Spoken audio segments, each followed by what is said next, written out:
Donc tout d'abord, quelle est votre définition du polar? Moi je ne pense pas avoir écrit un polar, plutôt un roman noir, hein. Pour moi le polar c'est plutôt un roman avec une intrigue et une énigme qui va être résolue vers la fin.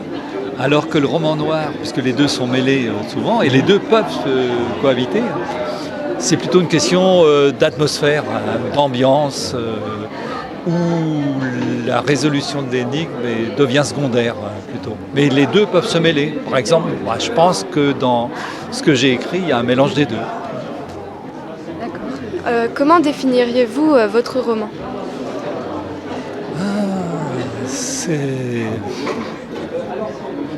Là, c'est une question au piège parce que quand je l'ai commencé, je ne savais pas du tout où j'allais. Et je vais partir plutôt de l'origine. Il se trouve que j'ai été témoin d'un accident. J'ai été arrêté sur une route alors que je me baladais à vélo. Il y a une dame, on me dit, les gendarmes, les pompiers, tout était là, qu'une dame venait de se jeter sous le train. Et en rentrant chez moi, j'ai oublié tout le côté tragique de la chose. Je me suis dit, mais c'est un excellent début d'histoire, de roman. Je suis parti comme ça. Et sans savoir que j'allais écrire un roman qui se rapproche plutôt du roman noir ou du polar. Et petit à petit, des questions sont posées, par exemple, si elle ne s'était pas jetée elle-même, si on l'avait aidée, si on avait fait en sorte qu'elle se jette, etc. Et petit à petit, donc, ce roman policier ou noir s'est constitué parce que je l'ai situé dans un milieu particulier. Donc c'est un roman d'atmosphère dans un milieu clos, puisqu'on ne sort pas du village dans lequel ça se passe, et à l'intérieur duquel il y a quelques cadavres, donc le roman policier aussi va intervenir là-dedans. Mais je n'ai pas de définition précise. D'accord. Est-ce que vous avez été inspiré par un auteur ou un livre?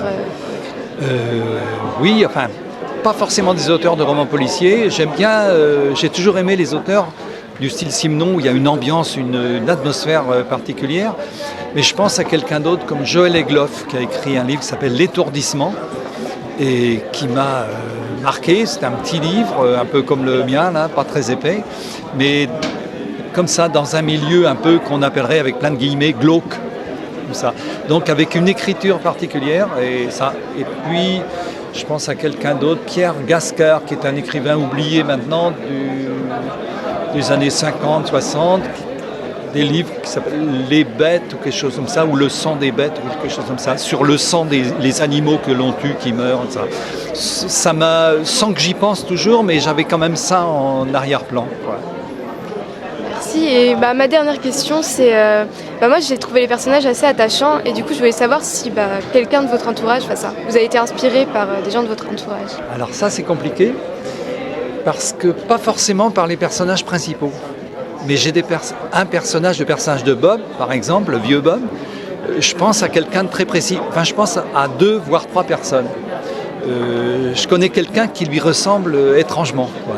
Ou c'est lui qui ressemble à celui que je connais. Et je connais quelqu'un d'autre qui est une femme, donc qui déforme les mots, comme lui. Quand il dit fumer, narium, pour ça. Donc les deux se sont rassemblés. Etc. Autrement, les petits garçons, la famille, non, pas particulièrement. Mais je connais quand même des familles qui sont un peu de ce style-là. Hein. Un petit peu de ce style-là. Et les noms des garçons, par exemple des petits garçons, je ne les ai pas inventés.